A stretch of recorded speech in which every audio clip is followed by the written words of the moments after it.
Hello dear students, last class में हमने eukaryotic cell के स्ट्रक्चर के बारे में हमने बात की थी और यूकैरियोटिक सेल के स्ट्रक्चर की आउटलाइन हम करीब पढ़ चुके थे और पूरी यूकैरियोटिक सेल को हमने 3 पार्ट में डिवाइड किया था।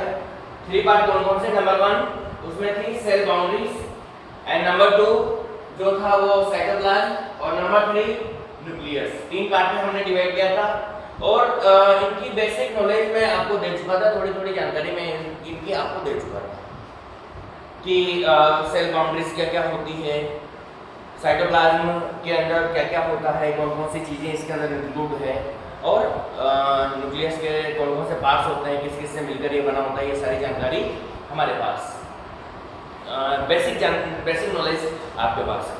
अब इनकी डिटेल नॉलेज हमें लेनी है और आज से हम इस स्ट्रक्चर को जो है डिटेल हमें स्टडी इसकी करनी है और डिटेल स्टडी करने के लिए सबसे पहले हम इसमें बात करेंगे सेल बाउंड्रीज की, जो फर्स्ट पॉइंट है। पहले सेल बाउंड्रीज पढ़ेंगे, उसके बाद में फिर साइटोप्लाज्म पे चलेंगे और सबसे लास्ट में हम न्यूक्लियस के बारे में स्टडी करेंगे। तो 1 बाय 1 स्टेप बाय स्टेप हम इनके बारे में बात करेंगे। तो सबसे फर्स्ट जो है 3 पार्ट में हमने सेल को डिवाइड किया था। फर्स्ट पॉइंट है इसका सेल बाउंड्रीज। सेल बाउंड्रीज की अगर आप बात करें यहाँ पर तो cell boundaries, plant have 2 boundaries. Plant cell जो होती है उसके अंदर 2 बाउंड्रीज होती है। आउटर मोस्ट बाउंड्री को सेल वॉल के नाम से जानते हैं और सेकंड जो बाउंड्री होती है उसको हम प्लाज्मा मेम्ब्रेन कहते हैं या सेल मेम्ब्रेन कहते हैं। आजकल जो है सेल मेम्ब्रेन का यूटिलाइजेशन कम से कम हो गया है, इसलिए इसको हम प्लाज्मा मेम्ब्रेन ही कहते हैं।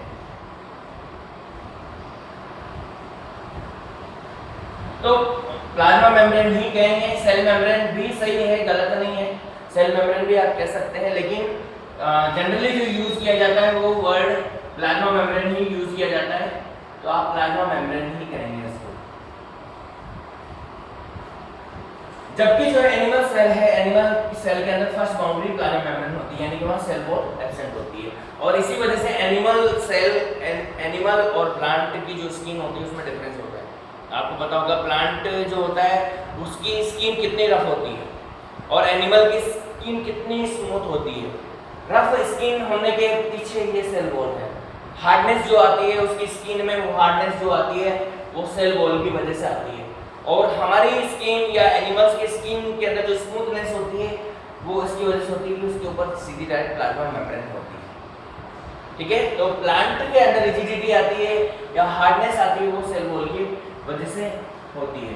तो हम फर्स्ट बाउंड्री जो होती है उस फर्स्ट बाउंड्री, 2 बाउंड्रीज के बारे में हम बात करेंगे। फर्स्ट बाउंड्री जो सेल वॉल है उसी की पहले हम यहाँ पर बात करते हैं, सेल वॉल। देखिए रॉबर्ट हुक का नाम आपने सुना था और जब हिस्ट्री पढ़ रहे थे अपन सेल की और उसमें मैंने बताया था कि रॉबर्ट हुक ने ही नॉन लिविंग सेल को सबसे पहले डिस्कवर किया था और साथ में इसने ही सेल वॉल को सबसे पहले डिस्कवरी का, सेल वॉल की जो डिस्कवरी का क्रेडिट है वो भी इसी को जाता है। इसने जो वहाँ पर हनीकॉम्ब लाइक स्ट्रक्चर देखी थी, इस तरह की स्ट्रक्चर उन्होंने देखी थी और उसमें जो ये जो लाइनिंग थी वो सेल वॉल की थी। तो सबसे पहले इसको जो डिस्कवरी का जो क्रेडिट जाता है वो रॉबर्ट हुक को ही जाता है। ये प्लांट सेल की सबसे आउटर मोस्ट बाउंड्री होती है, फर्स्ट बाउंड्री यही होती है और सेकंड बाउंड्री कौन होती है? प्लाज्मा मेम्ब्रेन होती है।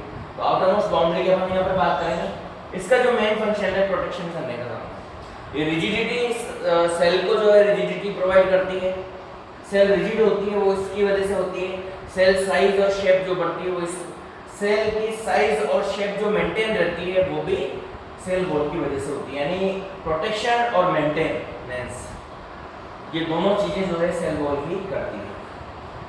ठीक है, ये तो साइंटिस्ट आपको पर किसने डिस्कवर किया पता चली गया, क्या फंक्शन इसके होते हैं उसका पता चली गया आपको। अब हम बात करते हैं स्ट्रक्चर ऑफ सेल वॉल। ये जो सेल वॉल है जब इसकी स्टडी, डिटेल स्टडी की गई बाद वाले साइंटिस्टों ने, तो उन्होंने देखा कि इसमें जो है 4 लेयर होती है। सबसे पहले मिडिल लेमिना सबसे बीच में होती है, फिर प्राइमरी सेल वॉल होती है, फिर सेकेंडरी सेल वॉल होती है और फाइनली टर्शियरी सेल वॉल होती है। सबसे पहले जो होती है वो मिडिल लेमिना होती है। मिडिल लेमिना 2 सेल के बीच की इंटरमीडिएट लेयर होती है, यानी ये जैसे ये 2 सेल है, 2 सेल के बीच में जो लेयर होती है दोनों के बीच की इंटरमीडिएट लेयर होती है। ये 2 सेल से इनके बीच की, इसको हम मिडिल लेमिना कहते हैं। और मिडिल लेमेला सबसे पहले बनने वाली सेल होती है, और ये जो बनती है वो कैल्शियम पेक्टेट और मैग्नीशियम पेक्टेट से बनती है। कैल्शियम पेक्टेट और मैग्नीशियम पेक्टेट मिलकर बनती है पैक्टिन, भी इनको कहते हैं कॉमनली कि पैक्टिन से बनी हुई होती है। रिजिडिटी जो होती है सेल की वो इसी की वजह से होती है। और ये calcium pectate and magnesium pectate also known as plant cell cement.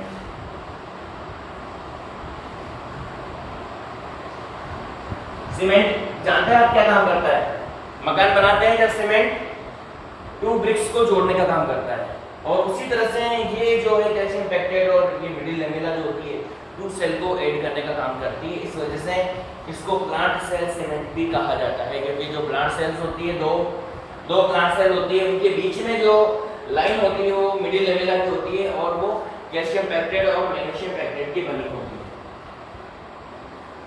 इसके बारे में अपन बात करते हैं, जब ये रिजिड लेयर बन जाती है तो इसके ऊपर दूसरी लेयर आती है प्राइमरी सेल वॉल।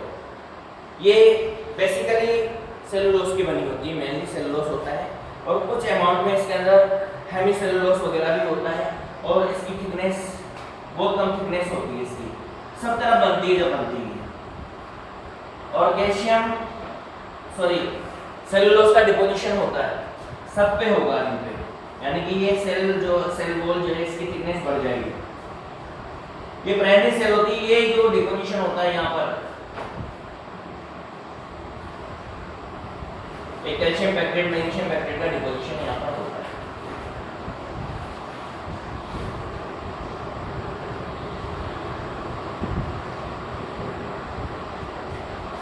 ठीक है, तो ये प्राइमरी सेल वॉल होती है। सेलुलोज, हेमीसेलुलोज और पैक्टिन तीन चीजों से मिलकर बनी होती है।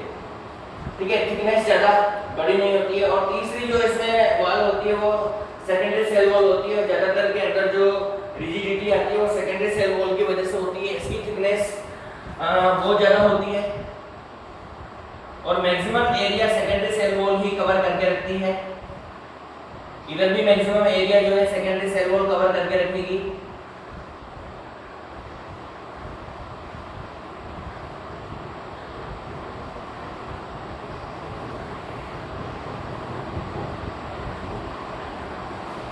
ऐसा सब सेल्स के अंदर होगा। और जब सेकेंडरी सेल वॉल बन जाएगी तो सेल जो है अपने आप जो है बहुत ज्यादा रिजिड और थिक हो जाएगी, और सेल के अंदर सेलुलोज हेमीसेलुलोज की मात्रा जो है बहुत ज्यादा बढ़ जाएगी, और सेल जो है डेड होना शुरू हो जाएगी, या सेल डेड हो जाएगी। कुछ कंडीशन में सेल जो है डेड हो जाती है, और इस तरह की जो सेल जिसके अंदर सेकेंडरी सेल वॉल बन जाती है वो स्क्लेरेंकाइमा बन जाते हैं। ठीक है, साथ में कुछ अमाउंट में जो है लिग्निन भी इसके अंदर आ जाती है। अब इसके बाद में सबसे कुछ सेल के अंदर जो है टर्शियरी सेल वॉल भी बनती है। सबसे अंदर की तरफ टर्शियरी सेल वॉल होती है, सबसे बहुत कम सेल्स के अंदर ये देखने को मिलती है।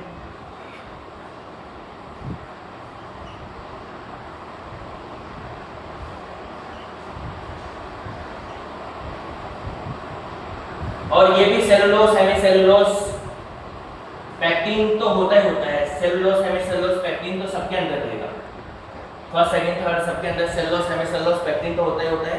साथ में इसके अंदर जो है कुछ अमाउंट में जो है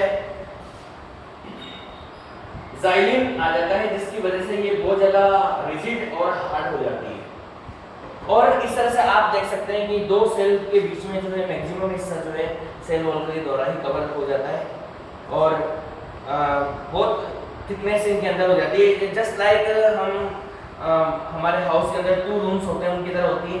सबसे बीच में जो है ईंटों की दीवार होती है, फिर उसके बाद में प्लास्टर वाली दीवार होती है, प्लास्टर होता है दोनों तरफ, फिर पुट्टी होती है दोनों तरफ, फिर पुट्टी होने के बाद पेंट होता है दोनों तरफ। तो सेम वही कंडीशन यहाँ पर होती है कि ईंटों की दीवार, फिर प्लास्टर कीजिए, फिर उसके बाद में पुट्टी कीजिए, फिर उसके बाद में इनके ऊपर कलर कीजिए। तो इस तरह से दो इनके बीच में ये दीवार बन जाती है, और ये जो है दोनों सेल को जो है आइसोलेट रखने का काम करती है, और सेल को जो है प्रोटेक्शन देने का काम करती है।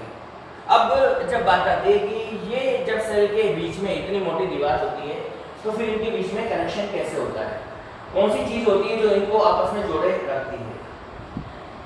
देखिए कुछ स्पेशल चीजें यहाँ पर पाई जाती है। इस सेल के साइटोप्लाज्म से इस सेल के साइटोप्लाज्म के बीच में बहुत फाइन फाइबर्स यहाँ पर होते हैं, फाइन पोर्स इस जगह पर होते हैं, यानी इसका साइटोप्लाज्म इसके साइटोप्लाज्म से जुड़ा हुआ रहता है और इनको हम प्लाज्मोडेस्मेटा के नाम से जानते हैं। इस नाम से जानते हैं प्लाज्मोडेस्मेटा। ये कनेक्शंस होते हैं एक सेल के साइटोप्लाज्म से दूसरे सेल के साइटोप्लाज्म के बीच में, प्लाज्मोडेस्मेटा, और ये केवल प्लांट सेल के अंदर ही प्रेजेंट होते हैं, एनिमल सेल के अंदर प्रेजेंट नहीं होते हैं क्योंकि वहाँ इनकी नीड नहीं होती है। ये इतनी थिक जो सेल वॉल होती है उसको पार करके इस सेल को उस सेल से जो है अटैच करने का काम करते हैं, उससे जोड़े रखने का काम करते हैं। इसके अलावा कुछ सेल्स जो होती है उनके ऊपर जो है सुबेरिन भी अटैच हो जाता है और सुबेरिन अटैच होने से वो जो है वाटरप्रूफ हो जाती है, यानी जिन सेल को वाटरप्रूफिंग करनी होती है या वाटर का ट्रांसपोर्टेशन रोकना होता है तो सुबेरिन का डिपोजिशन उनके अंदर होता है। कुछ सेल जो होती है क्यूटीन की लेयर उनके ऊपर बन जाती है, स्पेशली जीरोफिटिक प्लांट जो होते हैं उनके ऊपर क्यूटीन की लेयर बन जाती है जो ट्रांसपिरेशन वाटर लॉस को जो है रोकने का काम करती है। तो सेल वॉल जो है वो अलग अलग तरह से के फंक्शन यहाँ पर करती है। कुछ जो सेल वॉल होती है उनके ऊपर जो है लिग्निन डिपॉजिट हो जाती है और लिग्निन डिपॉजिट होने से वो सेल डेड हो जाती है और ज़्यादा रिजिड हो जाती है, हार्डनेस हो जाती है। तो ये चार चीज़ें आपको इसमें स्पेशली स्ट्रक्चर तो इनसे बनी होती है लेकिन कुछ चार स्पेशल चीज़ होती है यहाँ पर। एक तो प्लाज्मोडेस्मेटा होते हैं, क्या होते हैं प्लाज्मोडेस्मेटा जो कि ट्रांसपोर्ट करने का काम करते हैं। दूसरा सुबेराइजेशन हो सकता है इनके अंदर, सुबेरिन डिपॉजिट हो सकता है जिससे वाटरप्रूफिंग हो जाती है। तीसरा जो है क्यूटीन का लेयर इनके ऊपर आ सकती है जो ट्रांसपिरेशन को रोकने का काम करती है। और चौथी जो है लिग्निन की लेयर इनके ऊपर बन जाती है जो इसको रिजिड कर देती है। इसी के साथ ही ये आपके प्लांट सेल वॉल जो है फिनिश होती है।